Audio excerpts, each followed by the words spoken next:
Alright everyone, so today I wanted to do another reaction video. This one is from Moth Media called How Ants Learn to Control Fungus. This is kind of a topic I know some about. I haven't pre-screened this, so I don't know what exactly he's going to get into, but a number of insects do have a sort of agriculture, and ants have quite a variety of forms of agriculture. So this will be interesting to watch, and let's see what it's about. Okay, let's get started. 66 million years ago, an asteroid tore through the Earth's crust, causing the extinction of the non-avian dinosaurs and many other types of plants and animals that lived alongside them. The asteroid impact spat debris into the atmosphere, creating the KPG boundary that can be seen in the rocks millions of years later.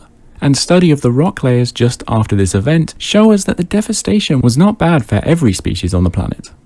Hidden in the rocks in New Zealand and other places around the world is a large increase in fungal spores, quickly preceding the boundary, showing that this was actually a pretty good time to be a fungus. The high humidity, low sunlight, and the fact the earth was covered in dead things meant that there was a pure fungus feast available to be gorged on. Yeah, that's something I never really thought about. I mean, obviously things survived, but I never really thought about that. There's probably a lot of things that flourished because there was so much dead stuff. So it makes sense that you would see a fungal explosion, because just all of the plant life would have been, or not all of it, but a lot of it would have been wiped out. There would have been a lot of dead animals, a lot of decomposing going on. But that's really interesting. Genetic data shows that it was at this time that the earliest known agriculture took place. 65 million years later, in the thick jungles of Brazil, ant queens have to journey from their birth colony to found a new one. After mating, they will find a suitable place, lose their wings, and then dig into the ground. This stage of the life cycle is called the nuptial flight, and other than small variations, this is a pretty normal affair for any species of ant found across the world. But what Yeah, you'll see these ants pretty frequently in the spring and fall after a large rain event. The nuptial flights, both males and females do this. The freshly made reproductive males and females will fly out of the colony once the earth softens, usually, and they all take flight to mate. They land again to form the males and females land together to form a new colony, and their wings fall off. So these are called deciduous wings. They fall off because then specifically the adult female, the reproductive female, the soon-to-be queen, can then digest her own flight muscles for calories, so she can fertilize, so she has energy to lay the eggs. Frequently at this time, you will find a lot of the ant wings just kind of floating around. We used to get them a lot in warehouses, and termites do the same thing. So frequently people get termites and ants confused when they're doing these nuptial flights, because they do both lose their wings. So frequently in warehouses, we would find big piles of ant wings around like wooden containers or around soil, things like that, where they would have come in and then left after dropping their wings. Makes this journey different for certain species found in Central and South America is that the queen ant carry with them a gift from their birth colony. A small amount of fungus in their mouth that will become the central pillar the new colony will be built on. They will protect and feed the fungus, and in return, they get a source of food. So he was showing a leafcutter ant there. Leafcutter ants don't eat leaves. Let's go back. They don't eat leaves, they eat fungus. So they're bringing pieces of leaves to the colony in order to feed the leaf scraps to the fungus. And then they eat the fungus. So that's what's going on with leafcutter ants. It's not that they're herbivores. Well, I guess they kind of are. I mean, they're mycetivores. I don't know what you would call that. Will protect and feed the fungus, and in return, they get a source of food.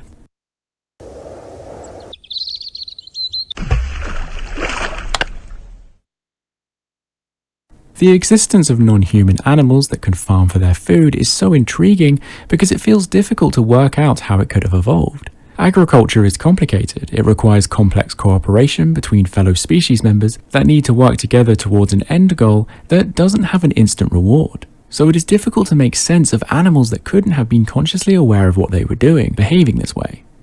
And this is just the tip of the iceberg, with insect agriculture being so much more complex than anyone could have ever thought possible.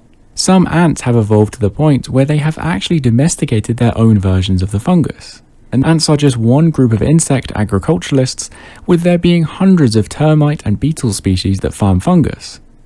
So what he means by this is domesticated their own versions of the fungus is um, many ants that feed off of a fungus, the either the species or variety of the fungus found in the colony is not found in the wild. It's only found in colonies of that kind of ant. So it's a complete symbiotic dependency where the ant relies on that species of fungus to survive, and that fungal species relies on the ant to survive. So you in nature you might be able to find, or by in nature I mean like out in the wild outside of the ant colony, you may be able to find species of the fungus that is related to the one that's in the colony, but that particular variety or that particular species is unique to the ant colony. Um, but there's interesting things there because the insects have evolved. The ants in this case have evolved ways not only of carrying the fungus with them, but of specifically caring for the fungus. And he might talk about this later. There are castes of ants within the colonies that grow these fungus or these fungi that have little glands on their abdomen or on their thorax that secrete antibiotics. And the antibiotics, they rub all over the fungus so that bacteria can't get in there and infect the fungus and kill it. So it's kind of like a nurse ant that is constantly administering medication to the fungus to keep it alive. And there are even some insects that farm livestock. Wood ants have been observed keeping aphids in one area and protecting them from predators in order to feed on their honeydew, which is excess sugar secretions from their food. So yeah, the farmer ants, I forget what they're called.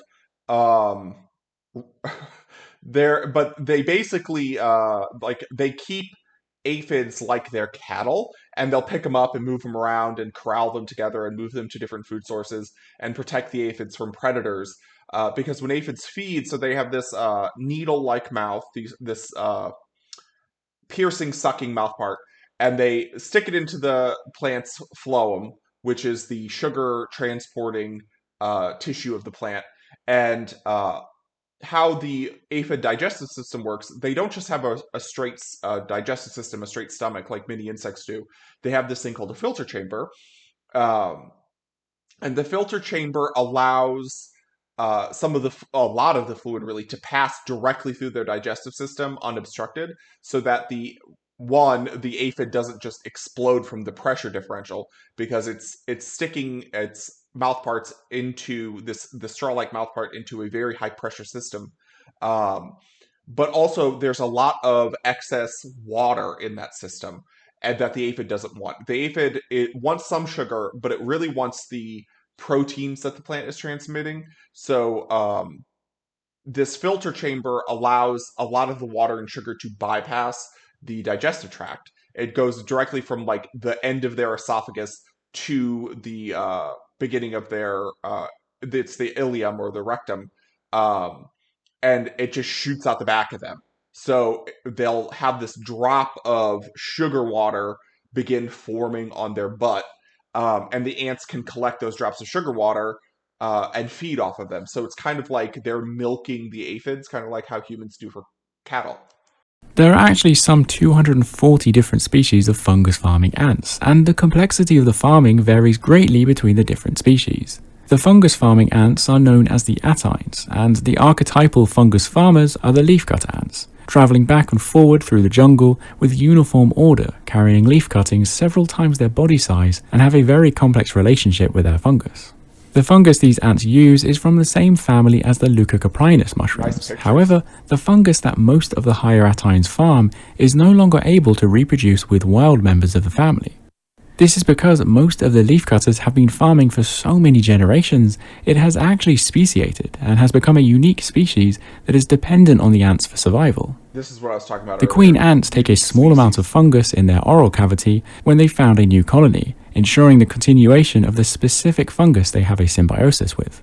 However, it is not just technically another species, and the fungus has adapted very differently to its wild relatives, specifically to cater to the needs of the ants.